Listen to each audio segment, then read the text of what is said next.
Hi, this is Craig. Thank you very much for purchasing Sensys. I think you're going to find this a fantastic way to do object testing and borrowed object testing, things of that nature, where you can detect if things are lifted up off of a table, small objects, larger objects, and none of the objects are gaffed, which is really fantastic. You can perform many different effects with this, including things like even color match, where you might have spray paint cans. You can detect, again, borrowed objects and that are placed on a table, and when they're removed, you know what object's been selected. There's a whole number of things that you can do. Your kit's either going to have 3 tags or 5 tags with it, and if you've purchased 5 tags, it'll come with this charger bank that holds all of your tags together. If you've purchased 3 tags, it'll simply have a cable that connects the 3 tags together and allows you to charge them all simultaneously. They are rechargeable. The batteries will last about 20 hours of use once they're charged, and they take about 2 hours to charge a tag. You simply place them into the bank or you just connect them to the cable that's provided, and you plug this into any USB, and you'll notice that you'll be able to see down the side that there'll be red lights indicating that they are charging. And once they have actually all charged, the lights will turn off. And like I said, that can take up to 2 hours, but the lights will turn off and then you're ready to go. You're also going to need your ProMystic modular receiver, which I have here. Mine's red so that you can see it on this table, but yours will probably be black, but these do run on the standard frequency. I'm just going to remove one of these tags. Now, this is a set of 4 because I have a 5th tag placed underneath this table already, so I can demonstrate that to you in just a minute using some objects and using this coin. In order to turn the tag on, you'll see there's a little kind of a half moon shape here. That's the on-off switch, so it's easy to find. When you press it, you will hear it click and your receiver will start to buzz. This happens to be the tag number 2, and I'm getting 2 buzzes. And as you move it around and it comes near objects, you're going to notice that it's going to buzz. And that's because it's becoming aware of things changing around it, which is what its job is to figure out when things change around it. So if you put an object on top of it, and more importantly, when you remove an object, it's going to actually signal you. Now let me show you how it functions. I've got a tag sitting here, it's tag number 2, and it's currently on. I'm going to take an object like this wallet, and I'm going to place it on top. You can use your hand, but it's a little difficult when you put your hand over the top of it. If you just move around a little bit, it's going to detect that as motion and that it's moving away from it, and it could signal a lot. So it's better to use like a solid object like this that's not going to move.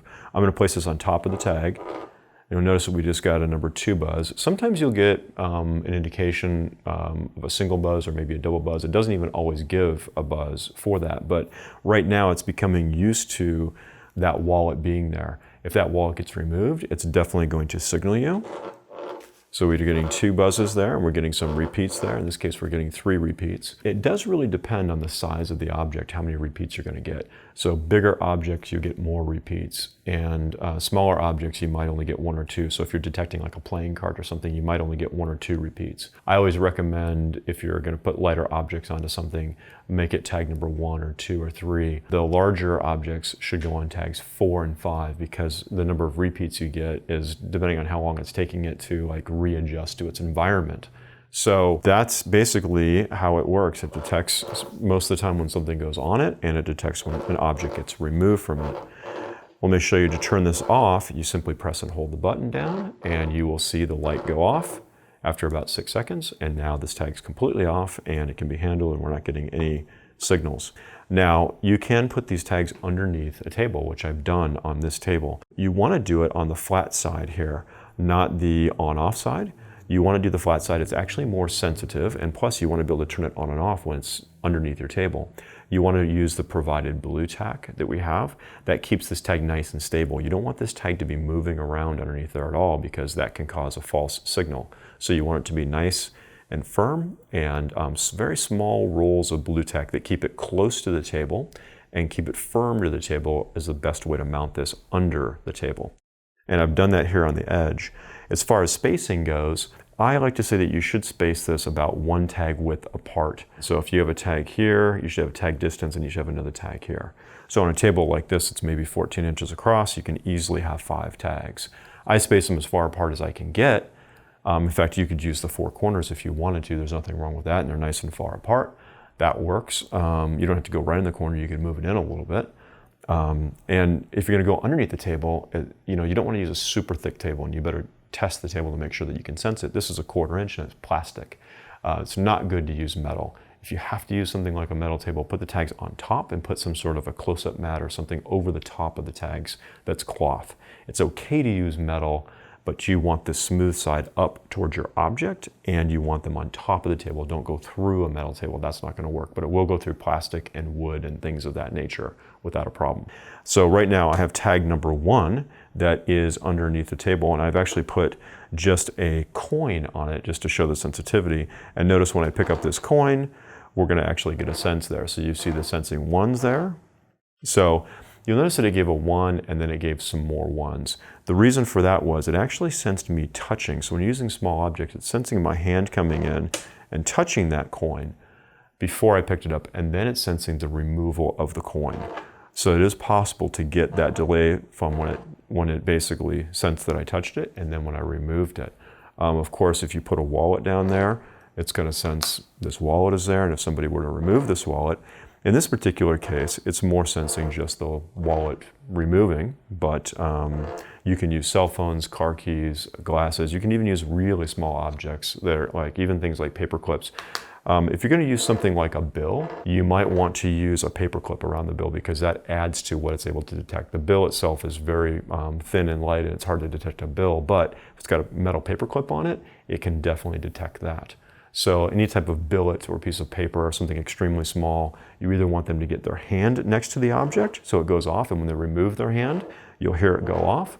That's how you do something really small, or put a little bit of metal on it like using a paper clip or something. So keep in mind that there is the hand effect because it is sensing your hand no matter what, and when your hand gets removed. So even tiny objects. You don't want to use like a really small object like, I don't know, like let's say we took a pen and we stood it on end. If someone were to grab the top of the pen, their hand is not coming near the tag and they just gently lift it up, it may not detect the removal of that like that. You want to test that very carefully. You would want to have it laying on its side and making sure that they're coming near it in order to grab it and remove it if it's something that's that small. So keep that in mind on using different objects. One of my favorite things to do is to borrow objects. And I know in an audience, I'm always going to get a cell phone. I can always get a wallet. I can always maybe get a pair of glasses or car keys. So I have on my table, the 4 spots or 5 spots, and I place those objects in the same spot every time. So I know if I get a buzz number 1 or 2 or 3, it's certain objects, like a 4 would be a cell phone, a 5 could be the wallet, 3 could be eyeglasses, 2 could be car keys.